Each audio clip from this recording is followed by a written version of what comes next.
My father called Grandpa's inheritance worthless and demanded I sell it and give the money to my brother. I never thought a pile of old film canisters would change my life. But sitting here in my cramped Seattle apartment, turning this vintage Leica camera in my hands, I can't help but smile at the irony. In 2017, while everyone was chasing TikTok trends and Instagram fame, I was saving every tip from my car wash job to buy this old film camera. It cost me 3 months of soggy shoes and pruned fingers, but it was worth it. My grandpapa always said, "Film is like jazz. Each frame sounds different." His voice still echoes in my head, 6 months after he passed. The camera feels heavier tonight. Maybe it's the weight of memory. Maybe it's because today marks exactly half a year since Grandpa left us. I still can't delete his number from my phone. I dig through my drawer and pull out a faded photograph. 2 figures by Lake Tacoma. Grandpa and 10-year-old me, holding fishing rods and grinning like we discovered gold instead of catching a single measly trout. Those summers at his cabin were magic. Grandpa Paul wasn't like other adults. He never talked down to me or told me to get my head out of clouds. Instead, he'd hand me his old Leica and say, "Don't press that shutter until you feel the frame breathing." I had no idea what he meant until one evening when the sunset turned the lake to fire, and suddenly I felt it, that moment when everything aligns and the world is holding its breath. He was a Korean War vet who somehow landed a gig as a photography assistant at NASA in the 60s. My family rolled their eyes whenever he mentioned it. But to me, his stories were better than any movie. The astronauts would be cracking jokes while I lugged tripods around Cape Canaveral. He'd tell me while Frank Sinatra played on his ancient record player. There I was, dreaming about their coffee while they were dreaming about the stars. I learned more about composition and light in those summer weeks than in any photography class I later took. While other kids were playing video games, Grandpa was teaching me how to develop film in his makeshift darkroom, a converted bathroom that perpetually smelled of chemicals and possibility. My family never understood our connection.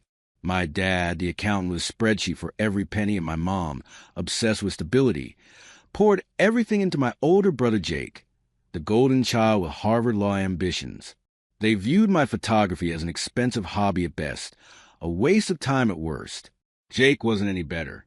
"Eric, those film rolls are your ticket to a museum, and not as an exhibit, as a janitor." He'd laugh while washing his precious 2015 Mustang, the car our parents bought him for getting straight A's. When Grandpa would tell stories about NASA, my dad would exchange looks with my mom. "Dad's embellishing again," he'd whisper, thinking I couldn't hear. Those NASA stories get taller every year. I didn't care. I believed Grandpa. There was something in his eyes when he talked about those days, a spark that couldn't be faked. When he died last winter, I was devastated. The funeral was brief, practical, just like my dad planned it. Grandpa would have hated it. No Sinatra, no stories, just an efficient send-off for a man who deserved so much more. Then came the will reading. Dad got the house in Portland. Jake got $20,000 toward law school. And me, I got Grandpa's cabin by Lake Tacoma. My dad's face turned an interesting shade of purple when the lawyer read this part. "That pile of rotting wood," he muttered, loud enough for everyone to hear. I tried to hide my excitement, but my heart was racing. The cabin. Our cabin. A week later, we had a family dinner. The kind where everyone smiles until the dessert arrives. Then the real agenda comes out. "Eric," my mom sighed, cutting her pie into perfectly even pieces. "Be practical. That cabin needs repairs we can't afford. The property taxes alone will eat your savings. Sell it. Invest in something worthwhile. Maybe help with Jake's tuition. He's our future." I felt something snap inside me. And what am I? Not your future? The silence that followed was thick enough to choke on. My dad set down his fork with a clink that sounded like a gunshot in the quiet. "Listen, son," he said in that voice he used for difficult clients. "We've supported your photography hobby for years. We bought you your first camera. We let you drop out of college to find yourself. But this fantasy has an end. That cabin is worth at least $80,000 if we fix it up and sell it." "It's not for sale," I said, surprised by the steadiness of my voice. "It's mine. Grandpa left it to me." My dad's face hardened. "Then you have a choice to make, Eric. Either sell that cabin and put the money towards something that benefits this family, like Jake's law school, or you can pack your things and go live there yourself. Maybe some time alone in the wilderness will knock some sense into you. You're kicking me out?" I asked, though I already knew the answer. My mom wouldn't meet my eyes. "We're asking you to be a part of this family, to contribute. Jake has a future ahead of him. And I don't." The words hung in the air. Jake finally spoke up, his voice dripping with fake sympathy. "Bro, don't be dramatic. Dad's right. That cabin is your chance to actually help the family for once." I looked around the table at these people I'd known my entire life, feeling like I was seeing strangers. They weren't bad people, just practical ones who couldn't understand why anyone would choose passion over security, who couldn't see value in anything that couldn't be measured in dollars. "I'll be out by the weekend," I said, standing up so abruptly my chair nearly tipped over. That night, I couldn't sleep. I paced my small room in my parents' house, the room that apparently wouldn't be mine much longer. 19 years old, working at a car wash, community college dropout, and owner of a worthless cabin. On paper, I was exactly the disappointment my family thought I was. But something Grandpa said kept playing my mind. Life is like film. You never know what will develop until you dip it in the dark. I stared out my window, watching shadows from passing cars dance across the ceiling. Maybe the cabin wasn't just a building. Maybe it was Grandpa's final gift, a chance to find my own path, a lifeline thrown just when I needed it most. By morning, I'd made up my mind. No way was I selling that cabin. Inheritance? I expected treasure and got spiders and creaky stairs. Grandpa's probably trolling me from heaven. I laughed at myself while packing my few possessions. I didn't have much to take. Some clothes, my camera equipment, a laptop held together with hope and duct tape, and Grandpa's records, the Sinatra collection he'd insisted I take for safekeeping months before he passed, like he somehow knew what was coming. I ran my fingers over the faded photograph of us fishing one last time before carefully placing it in my backpack. "I'll prove you right, Grandpa," I whispered, fighting the lump in my throat. My eyes were wet, but there was determination behind the tears. My mom stood in the doorway as I loaded my last box into my 2005 Toyota Corolla, a car my dad called a financial mistake, but that had faithfully carried me through 3 Seattle winters. "You don't have to do this, Eric," she said softly. "Just be reasonable. Sell the cabin." I closed the trunk. "I can't. It's not just a building to me, Mom. It's everything Grandpa believed in. Everything I believe in. Your father's just trying to do what's best for everyone." "No," I said, finally understanding. "He's doing what's best for Jake. He always has." She didn't deny it. She just hugged me awkwardly and pressed a $100 bill into my hand. "For gas," she whispered, then hurried back inside before Dad could see. My dad didn't come out to say goodbye. Jake sent a text just as I was pulling away. "Good luck playing mountain man. When reality hits, your room's still here if you sell the cabin." It was the closest thing to sentiment my family could muster.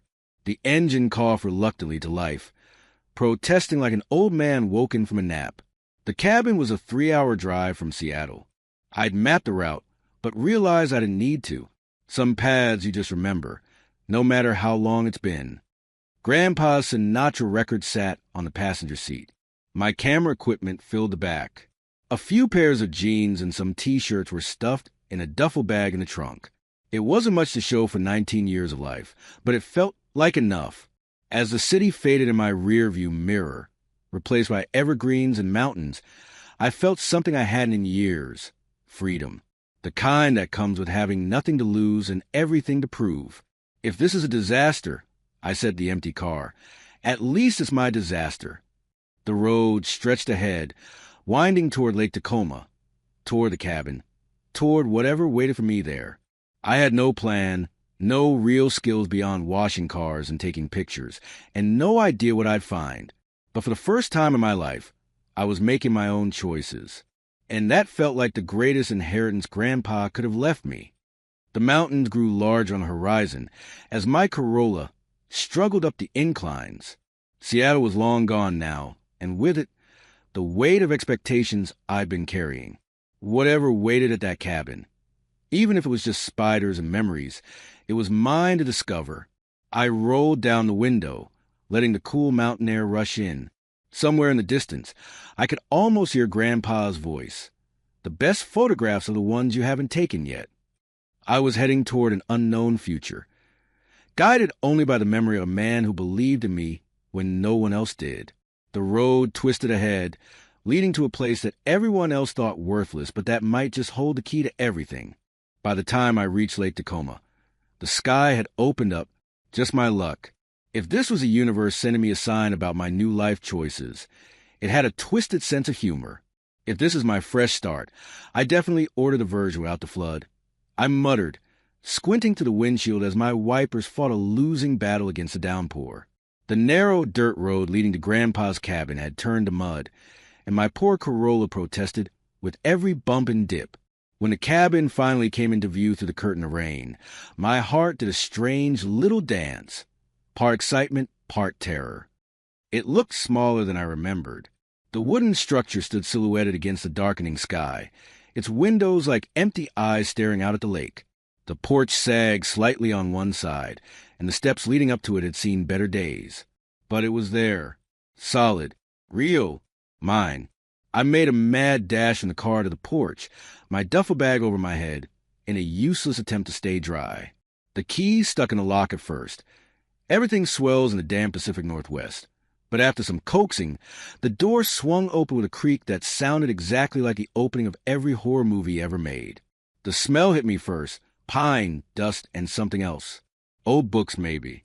Memories, possibly. The floorboards announced my entrance with dramatic squeaks as I stepped inside. In the darkness, I could make out the shapes of furniture draped in white sheets, like ghosts of summers past. The rain drummed steadily on the roof, creating a rhythm that was somehow both lonely and comforting. I fumbled for a light switch and found one near the door. Nothing happened. Of course. Electricity would be too easy. I sighed, digging out my phone to use as a flashlight. The battery was at 20%. Perfect.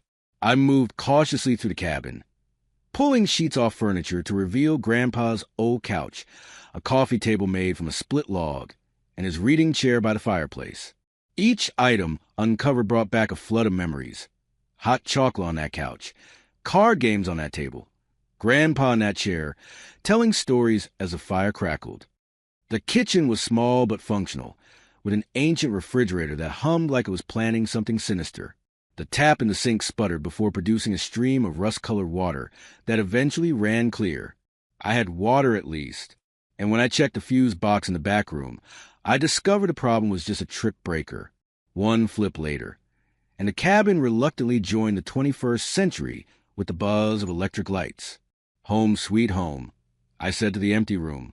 My voice sounded strange, too loud in the quiet space.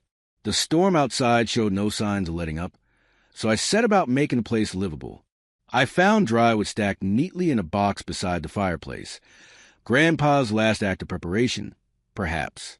It took 3 matches and some colorful language, but soon a small fire was casting dancing shadows on the walls. In the bedroom, I stripped the musty sheets from the bed and replaced them with the ones I brought from Seattle.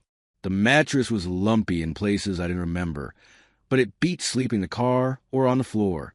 As the cabin slowly warmed, I unpacked my meager possessions. My clothes barely filled one drawer of the old pine dresser. My camera equipment looked almost comically modern on the weathered desk by the window. I was hungry, but too exhausted to drive back to town for supplies. A search of the kitchen cabinets yielded some canned soup that was still within its expiration date. Barely. Grandpa had always been prepared for anything, including, apparently, his grandson's impromptu arrival years after his death. With soup warming on the ancient stove, I continued exploring. The cabin wasn't large, just a main room with a fireplace. The small kitchen, 1 bedroom, and a bathroom that had definitely been designed for someone shorter than my 6-foot frame. There was also a small storage room off the kitchen that was stacked with fishing gear, tools, and boxes labeled in Grandpa's neat handwriting. But it was what stood in the corner of the main room that caught my attention: Grandpa's old record player. I ran my fingers over its wooden case, remembering how he would carefully place the needle on his favorite records, filling the cabin with music that seemed to belong there, like it had grown from the same trees as the walls. I rummaged through my bags and found the Ella Fitzgerald record I brought with me. It felt right that she should be the first voice to welcome me here. As her warm, smooth voice filled the cabin, I closed my eyes for a moment. Grandpa used to say, "Ella sings so sweet, even the owls stop to dance." I could almost hear him saying it now, feel his hand on my shoulder as we stood listening. The soup was bland but hot, and I ate it standing by the window, watching lightning illuminate the churning surface of the lake. Despite everything, the rain, the musty smell, the uncertainty of what I was doing here, I felt a strange sense of peace settling over me, like I'd been holding my breath for years and could finally exhale. After dinner, I wandered around, really looking at the place now. On a bookshelf built into the wall, I found Grandpa's photo albums. I pulled one out and began flipping through it, shots of the lake at different times of day, a deer emerging from morning mist, and then one that made me stop. 5-year-old me, grinning with a fishing rod almost twice my height, a tiny trout dangling from the line. I looked so proud in that picture, so completely happy. Grandpa had seen beauty in everything, even in a skinny kid with a crooked smile and a fish too small to bother cleaning. He'd taken that photo like I'd caught a 20-pound salmon, preserving that moment of pure joy forever. The first night wasn't exactly smooth sailing. The cabin made all sorts of noises, creaks and groans, as if it was having a conversation with itself. The wind found every gap in the weathered walls, whistling through hidden cracks.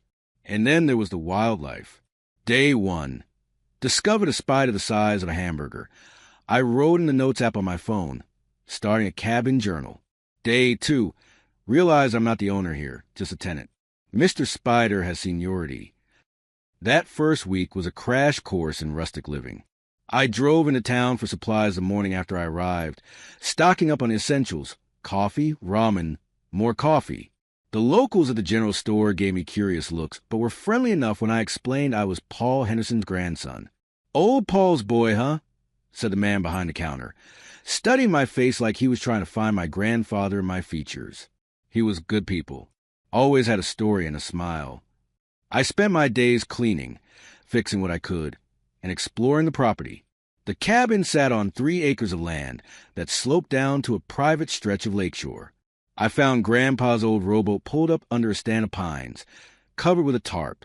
It needed work, but seemed salvageable. In the evenings, I'd take my camera down to the water's edge, trying to capture the way the setting sun turned the lake into molten gold. I posted my best shots on Instagram, tagging them hashtag Lake Tacoma and hashtag FilmIsNotDead. My followers list wasn't exactly breaking the internet. A handful of friends from Seattle, some photography accounts, and about 50 spam bots. My first lake sunset photo got a whopping 3 likes. One from my Aunt Marge, one from a guy I'd worked with at the car wash, and one from someone called Photolad69, who was definitely a bot. My photography career has officially tanked, I told Mr. Spider, who had taken up residence in the bathroom corner, apparently enjoying the steam from my showers. But I kept shooting anyway, falling into a routine that felt strangely right. Wake up, coffee, explore, photograph, edit, sleep, repeat. No parents judging my life choices. No brother making me feel inadequate with every breath. Just me, the lake, and my camera. It was on the 5th night that everything changed. I was looking for a specific Sinatra record I remembered Grandpa playing on summer evenings. The shelf next to the record player was cluttered with vinyl, but the one I wanted wasn't there. Thinking he might have stored elsewhere, I started poking around the built-in cabinets that flanked the fireplace. Behind the record player, I found a small door that I'd overlooked, thinking it was just part of the paneling. It opened to reveal a shallow storage space, and there, pushed to the back, was a wooden box about the size of a small suitcase. It was handcrafted with a simple brass latch, and had what looked like initials burned into the lid, a along with some abbreviations. KCP 1965/SM-SIM, /Cape Canaveral, private. My grandfather's handwriting. My heart started pounding as I carefully lifted the box out. It was heavier than I expected, and something inside shifted when I moved it. The latch was stiff but not locked, and when I finally got it open, I couldn't believe what I was seeing. Inside were dozens of metal film canisters, each labeled with dates and cryptic abbreviations.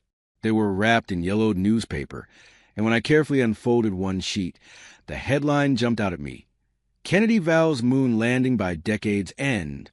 My hands were actually shaking as I lifted one of the canisters. Was this what I thought it was?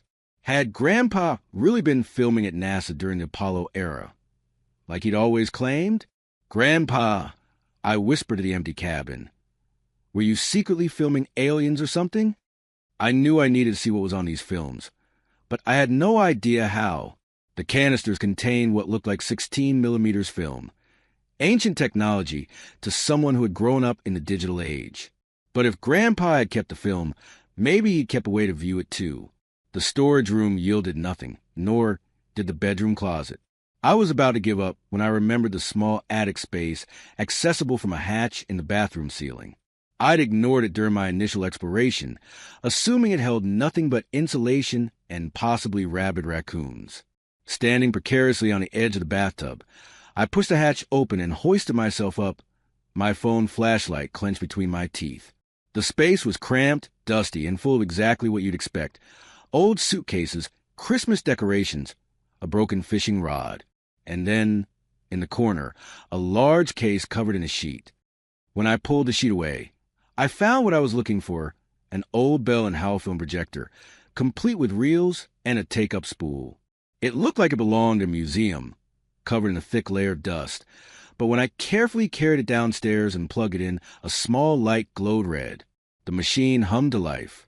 My hands were clumsy with excitement as I threaded one of the films onto the projector. I'd chosen a canister labeled simply Simulator Test 7/65. The bulb in the projector cast a bright beam onto the blank wall of the cabin, and then the film began to roll. The first images were grainy, jumpy, clearly amateur footage, but what they showed made my breath catch in my throat. Men in early space suits, moving around what looked like a mock-up of a spacecraft interior. The camera panned shakily to show complicated control panels, and then focused on a man adjusting his helmet. I recognized him instantly from history books and documentaries. Buzz Aldrin, decades younger but unmistakable. He was laughing at something off camera, then looked directly into the lens and smiled. A voice came from behind the camera, my grandfather's voice, young but recognizable. "Looking good there, Buzz. Give the folks at home a wave." Aldrin obliged with a salute. Then another voice, sharp and concerned. "Paul, turn that thing off. This is supposed to be classified." The film jumped and cut to a different scene, what looked like a cafeteria. Men in short-sleeved white shirts with narrow ties sat at tables, some looking at papers, others engaged in animated conversation. The camera zoomed in on a coffee cup with the NASA logo. I sat in stunned silence as the film ran out. My grandfather had been there. He hadn't been exaggerating or making things up. He had been right in the heart of the space race, filming what looked like Apollo mission training. My mind was racing. If this one film contained such incredible footage, what did the others hold? I spent the next several hours threading film after film onto the projector. Some showed more training sessions. Others contained footage of massive rocket components being assembled. One even showed a launch from a distance, the camera shaking with the force of it. It was nearly 3 a.m. when I finally stopped, my eyes burning from focusing on the grainy projections for so long.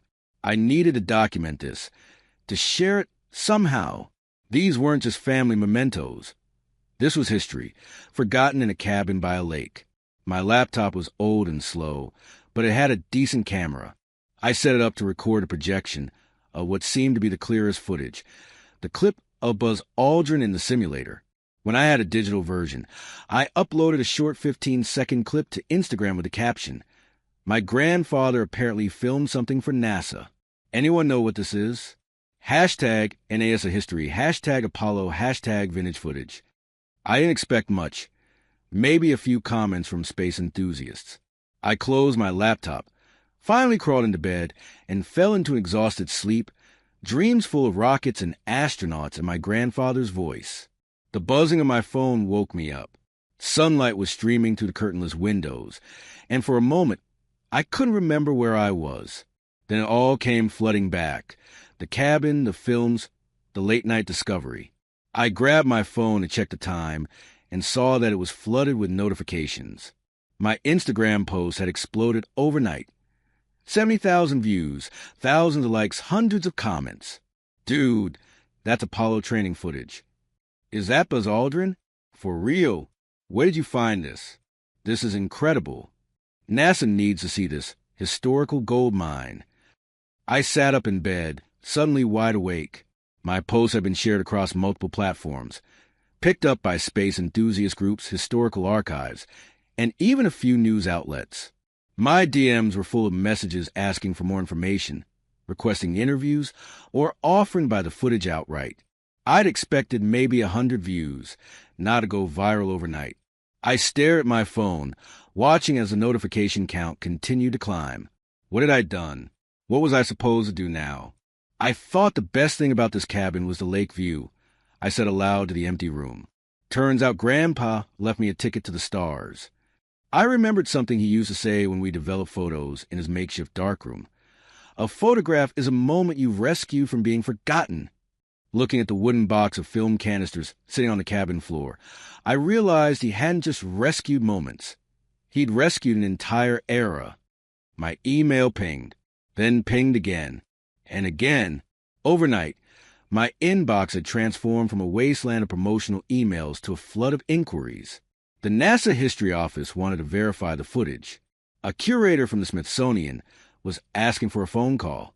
National Geographic wanted to know if I had more. I held the wooden box in my hands, feeling its weight, the history it contained. Grandpa, I whispered, you left me more than just a cabin. You left me your story. The morning light caught dust particles floating in the air, making them look like tiny stars. Outside, the lake was calm, reflecting the perfect blue of the sky after the storm. Inside, my life had just been blown wide open by a box of old film that everyone but me had thought was worthless. I set my phone down, suddenly overwhelmed by the weight of what had happened, what was happening. My email notification pinged again, and I glanced at the preview. From NASA Archive Department. Subject, regarding Apollo training footage. With trembling fingers, I opened the email, feeling like I was standing on the edge of something massive, something life-changing. Whatever was coming next, I knew one thing for certain. These weren't just old films. This was something much, much bigger. I sat at Grandpa's old oak desk, sipping coffee from a chipped mug with Moonshot 69 printed on the side. Found it in the back of a kitchen cabinet. The irony wasn't lost on me, drinking from a NASA souvenir while staring at emails from actual NASA officials. When NASA emails you, you're either in a Hollywood movie or in serious trouble. I'm still deciding which one this is. I muttered to myself, watching new messages pour in faster than I could read them. I needed expert help. These films weren't just family mementos. They were potentially historical artifacts. After carefully packing 3 of the most promising reels in bubble wrap, I drove to Seattle the next morning to meet with Professor Alan Martinez at the University of Washington's Film Preservation Department. These are 16 mm films, probably Kodak stock from the mid-60s, Professor Martinez said, examining the canisters under a special light. Remarkable preservation. Your grandfather must have stored them properly. Cool, dry conditions. He didn't make any promises, but offered to run preliminary tests on a small segment to confirm authenticity and assess the condition. I left the films with him, feeling strangely like I was abandoning a child at kindergarten. 3 days later, he called. These are genuine 1960s films. No question. The chemical signature and film stock matched the era perfectly. And the content, well, you should come see for yourself. Back at his lab, Professor Martinez showed me high-resolution scans he'd made of selected frames. Look at the details in this equipment. the early Apollo Command Module simulator. And this man here, he pointed to a clear shot of a smiling astronaut. That's unmistakably Buzz Aldrin. These appear to be training sessions for Apollo missions. The professor was visibly excited. With your permission, I'd like to send these scans to a colleague at the NASA History Office. This could be significant historical documentation. I nodded, still trying to process that my grandfather's NASA stories weren't exaggerations. They were understated. Dr. Eleanor Richards, senior archivist at NASA, requested a video call the very next day. Her expression when I showed her the wooden box of film canisters told me everything I needed to know. Mr. Henderson, according to our records, your grandfather Paul worked as a photography assistant at Cape Canaveral from 1964 to 1967. But these films, they're not part of our official archives.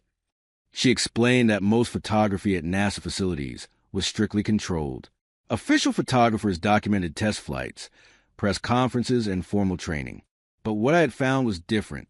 These appeared to be unofficial recordings, candid moments, behind-the-scenes glimpses that weren't part of the official documentation.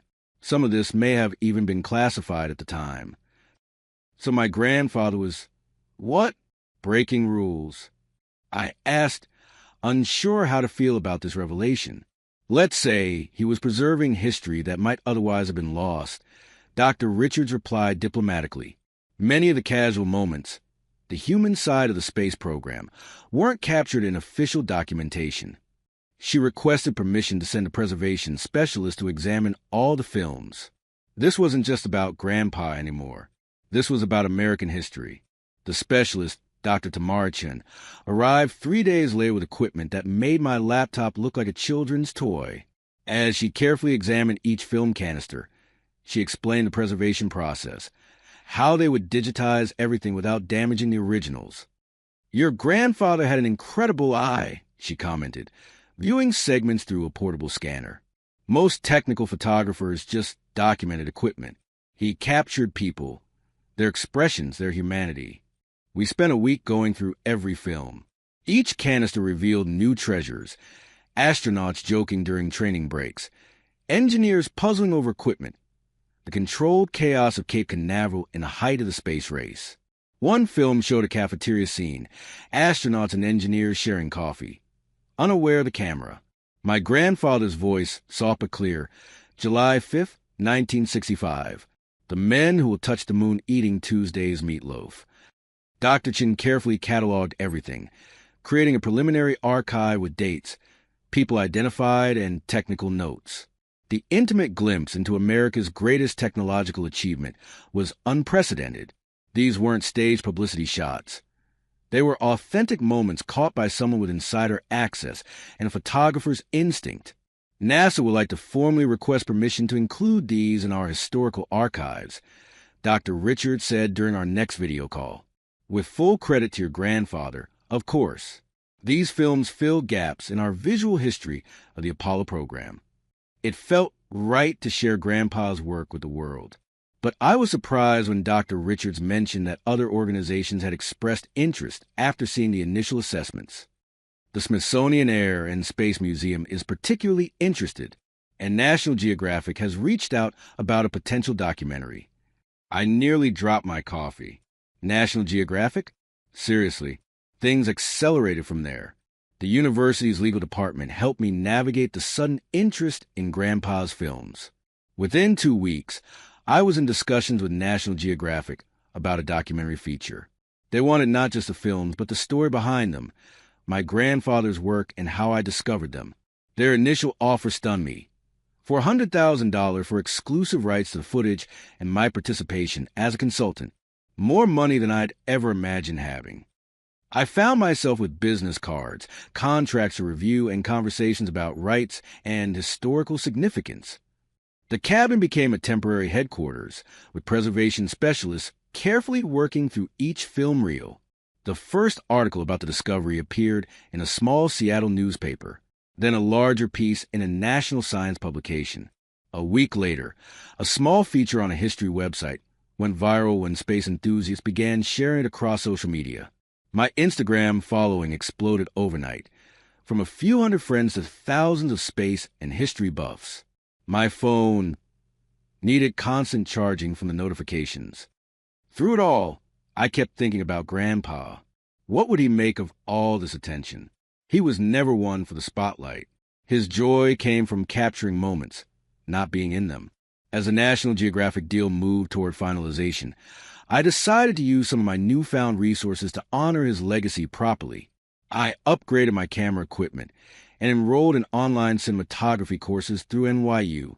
If I was going to tell Grandpa's story, I wanted to do it with skill that would make him proud. Each night, I'd review another of his films, studying his technique, the way he framed shots, how he caught candid expressions, his instinct for finding the human element in technical settings.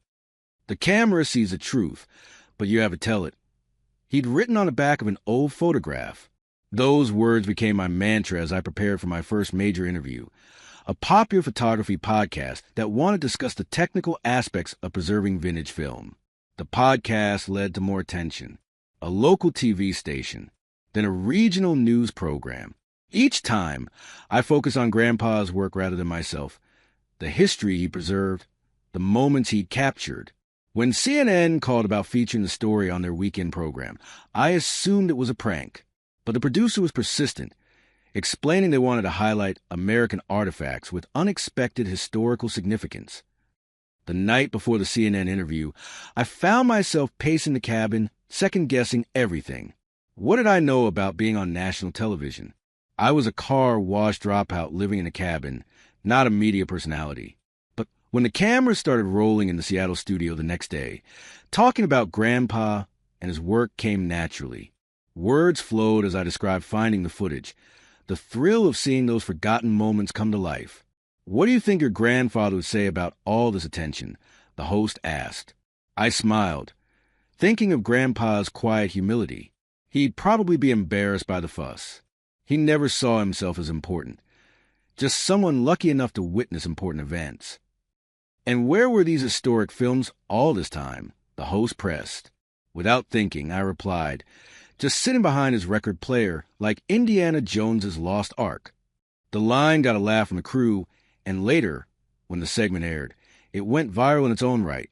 Twitter exploded with memes. Eric and the Lost Film Ark featured my face photoshopped onto Harrison Ford's body. The CNN piece changed everything. Suddenly, I wasn't just a guy who found old NASA films. I was a personality, a story people connected with. The quiet kid whose family didn't believe in him, who inherited a worthless cabin that contained historical treasure. 2 weeks after the CNN interview aired and several online articles featured my story, my phone lit up with a text from Jake. "Bro, just saw you on CNN. Your grandpa's NASA stuff is insane. You're famous now. Any chance you could float me a couple grand for my summer courses? Law, books are killing me, man." I stared at the message, a knot forming in my stomach. After ignoring me since I'd moved out, this was what prompted him to reach out? Before I could respond, my phone rang, Dad's number. I almost didn't answer, but something made me hit accept. "Eric," he said, his voice carrying that forced casualness he used when talking about money. "Your mother and I saw the news. Quite a discovery you've made there." "Yeah," I replied, suddenly wary. Turns out Grandpa wasn't making up those NASA stories after all. "Well, I'm man enough to admit when I'm wrong." Dad said with a laugh that sounded rehearsed. "Listen, son, about the cabin. I might have been hasty in my judgment." I said nothing, letting the silence stretch uncomfortably. He cleared his throat. "The thing is, Eric, we're family, and family shares good fortune. Your mother and I have been struggling a bit with the mortgage, and Jake's tuition." My fingers tightened around the NASA mug. "Where was family when you kicked me out? When you called the cabin worthless? When you said I'd never amount to anything?" "That's not fair," he said, his voice hardening. "We were trying to motivate you to be practical, to find direction." "No," I replied, surprised at myself at the steadiness in my voice. "You were trying to make me be Jake, to follow your plan instead of finding my own." "Eric, don't be selfish." My mother's voice cut in. She must have been on speaker. "Jake is our future. He's going to be a lawyer. He needs our support. The familiar refrain hit differently now. Jake is our future. Not Jake and Eric are our future. Just Jake. I've got to go, I said, ending the call before they could say anything else. The phone immediately rang again. I turned it off. The National Geographic contract was finalized with help from an entertainment lawyer who'd reached out after seeing the CNN segment. The Smithsonian wanted to exhibit the original footage alongside NASA's official archives. My bank account now contained more money than I'd ever imagined, and my calendar was filled with appointments that would have seemed absurd just months earlier. The cabin was no longer just a refuge. It had become a workspace. I set up proper lighting to digitize the remaining films, installed satellite internet that cost more per month than I used to make in a week, but allowed me to collaborate with archivists and historians across the country. One night, after a long day of catalog work, I sat on the cabin's porch watching stars reflect on the lake's surface. Grandpa used to point out constellations, telling me stories about each one. Stars don't fall, Eric, he'd say. They wait for you to find them. I was just beginning to search for the stars, for myself, for whatever path lay ahead. The weight of responsibility felt heavy some days. I wasn't just preserving film. I was preserving history, my grandfather's legacy. The photo of us fishing sat framed on my desk now. I'd look at it during video calls with museum directors and NASA officials, a reminder of why this mattered.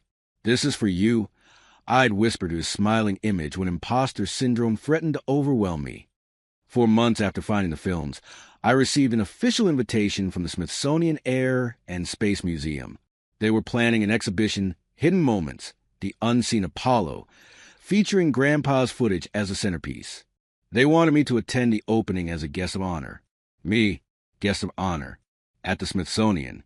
The boy who had been kicked out of his house for being a dreamer was now being celebrated for preserving dreams that had changed the world. I walked down to the lake, to the spot where Grandpa and I used to fish.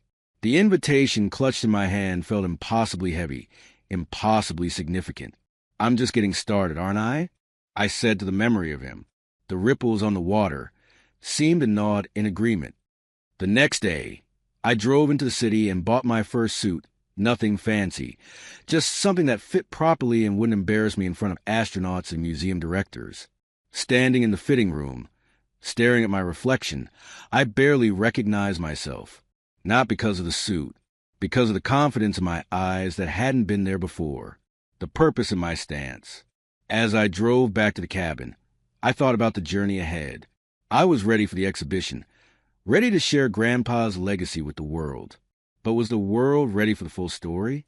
For the truth about a quiet photography assistant who had secretly preserved history when no one was looking? There was only one way to find out. Standing in front of the Smithsonian Air and Space Museum in a suit that pinched like a broken promise, I felt like an imposter.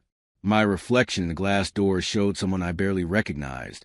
Hair actually combed, shoes actually polished, tie actually straight. Like James Bond who forgot the password to his own spy account. Deep breaths, Eric.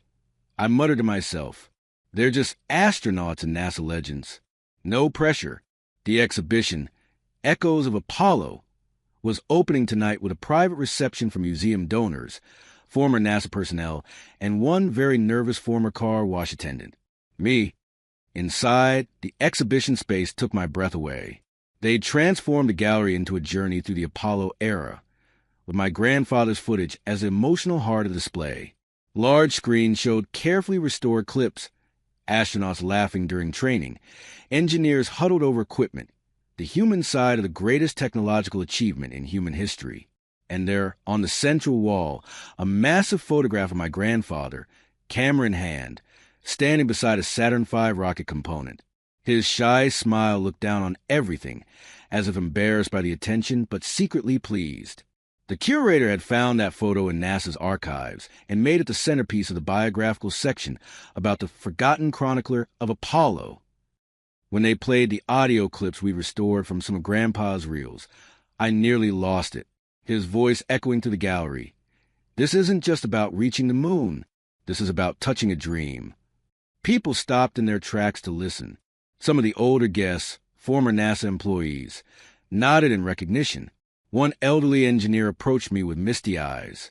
I remember Paul. Quiet guy, always with that camera. We never realized he was capturing history. The night was surreal. I shook hands with an actual Apollo astronaut who remembered my grandfather. Paul had a gift, he told me. He saw what the rest of us didn't, that we were just ordinary guys doing an extraordinary job. That night marked the beginning of an incredible year. The exhibition traveled from Washington to Los Angeles, then Tokyo, then Paris. Grandpa's images, once forgotten in a cabin by a lake, were now being celebrated worldwide.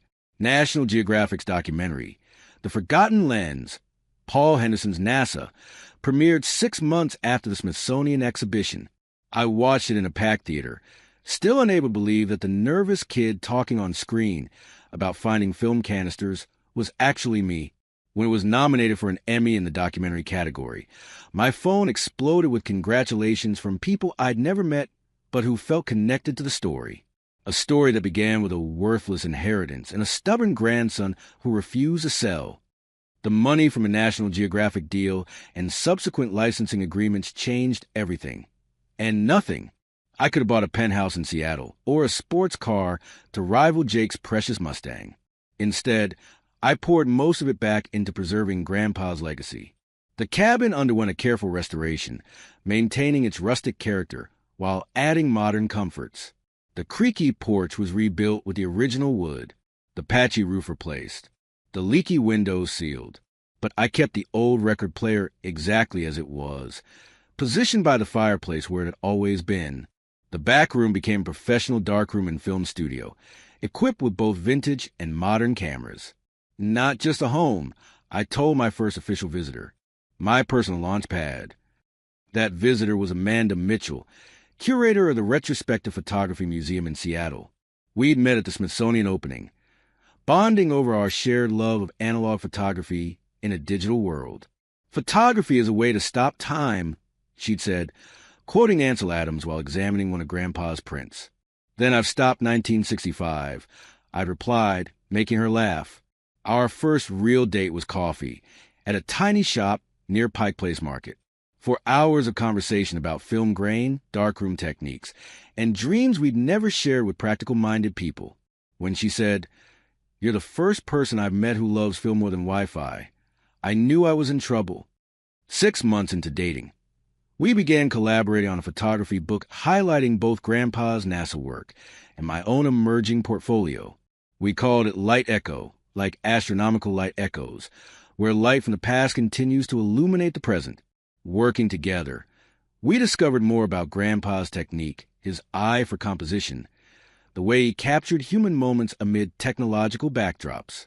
With each discovery, I felt closer to him, understanding his vision in ways I never had when he was alive. The book deal came together quickly, with a major publisher offering an advance that still seemed unreal to someone who'd been counting car wash tips a year earlier. But the project I was most proud of came a year after finding the films. Using some of the proceeds from the documentary, I opened a small gallery in Seattle called Light Echo, dedicated to analog photography in the digital age. The main exhibition space showcased rotating displays of Grandpa's NASA work alongside contemporary film photographers. In a smaller, more intimate room, visitors could listen to audio recordings from Grandpa's reels, his quiet observations about the people behind America's space program. Every frame is an act of love for the world. His voice would tell visitors through headphones, as they viewed as images of astronauts and engineers. The gallery became an unexpected sanctuary for people seeking connection to the past. I'd often find visitors sitting quietly in the audio room, eyes closed, listening to Grandpa describe a sunrise at Cape Canaveral or the nervous energy before a test launch. One evening, I watched an elderly couple embracing in front of a photo of Mission Control during Apollo 11. The woman was crying softly. Later, she explained that her father had worked at NASA during that era. "This isn't just a gallery," she told me, squeezing my hand. "It's a time machine." Those moments made every struggle worthwhile. This wasn't about money or fame. It was about preserving connections to history, to family, to the dreams that define us. I wanted to be a rock star when I was a kid. I joked with Amanda one night as we closed the gallery. Instead, I'm a film hipster with a gallery. Even my dog barks in vinyl. She laughed, but her eyes were serious when she said, "You're preserving something important, Eric. Not just your grandfather's work, but a way of seeing the world that we're losing." Sometimes, standing in the gallery surrounded by Grandpa's images and the stories they told, I'd feel an overwhelming sense of purpose. The lost kid who'd been kicked out of his parents' house had found not just a path, but a mission. My family, meanwhile, kept their distance, except when they needed something. Jake occasionally texted, always casual at first, always eventually circling around to hints about his financial needs as a struggling law student. I was preparing for an interview with a photography magazine when the gallery door chimed one Tuesday afternoon. Looking up, I froze. My father and Jake stood awkwardly near the entrance, examining the space with unconvincing interest. Dad had aged in a year since I'd last seen him. More gray in his hair, deeper lines around his eyes. Jake looked the same, confident, expensively dressed, like someone who expected the world to make way. "Nice place," Dad said, as if we'd spoken yesterday. "Very artistic." I nodded, waiting. They hadn't come for the photography.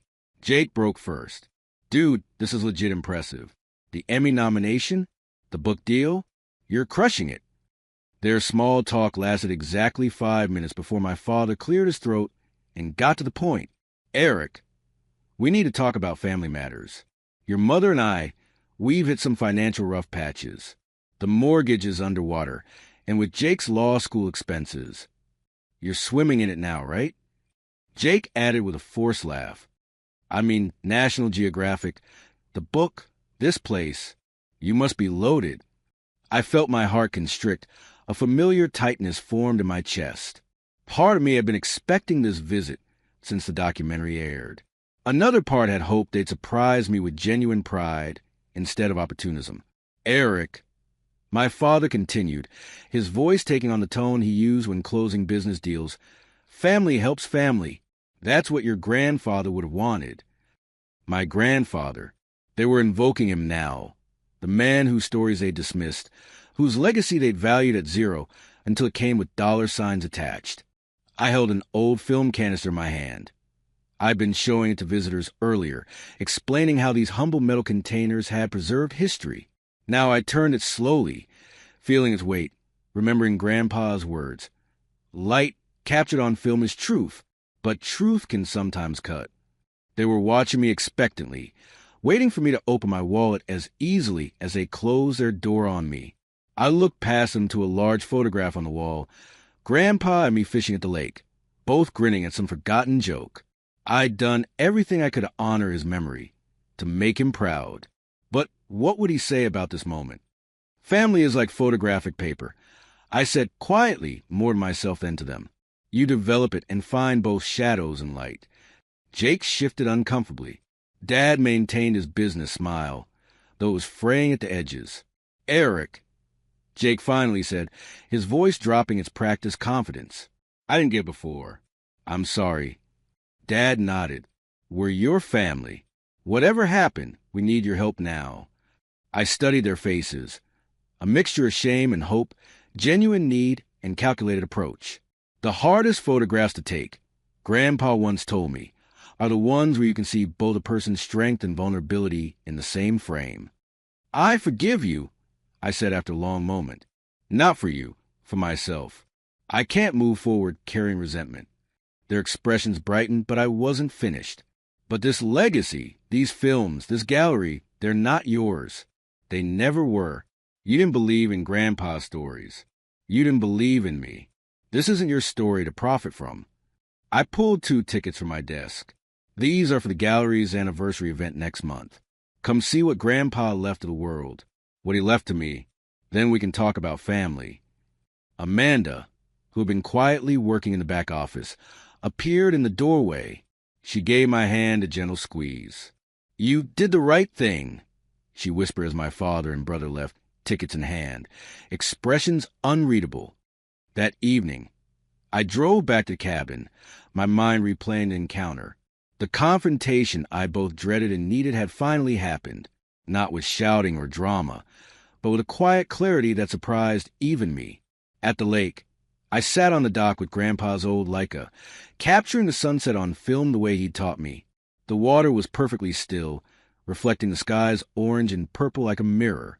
I thought about the cabin, no longer worthless in anyone's estimation, but valuable for reasons my family still couldn't fully comprehend.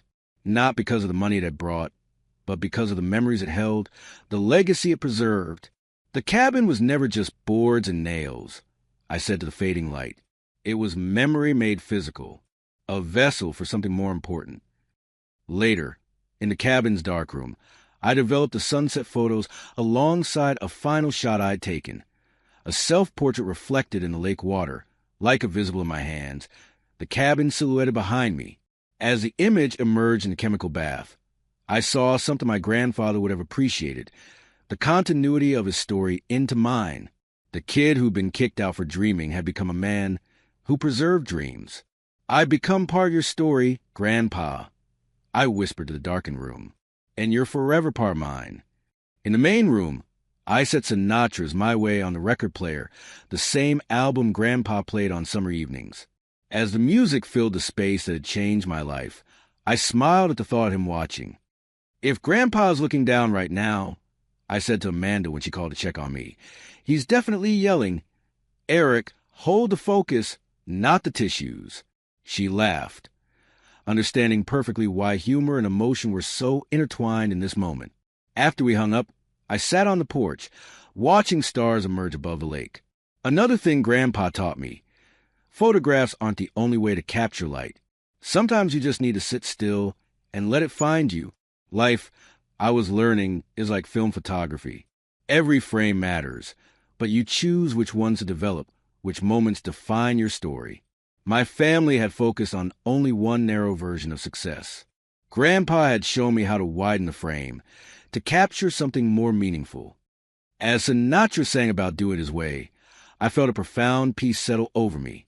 The path ahead wasn't certain, the gallery, the book with Amanda, whatever came next, but it was authentically mine, chosen, not imposed.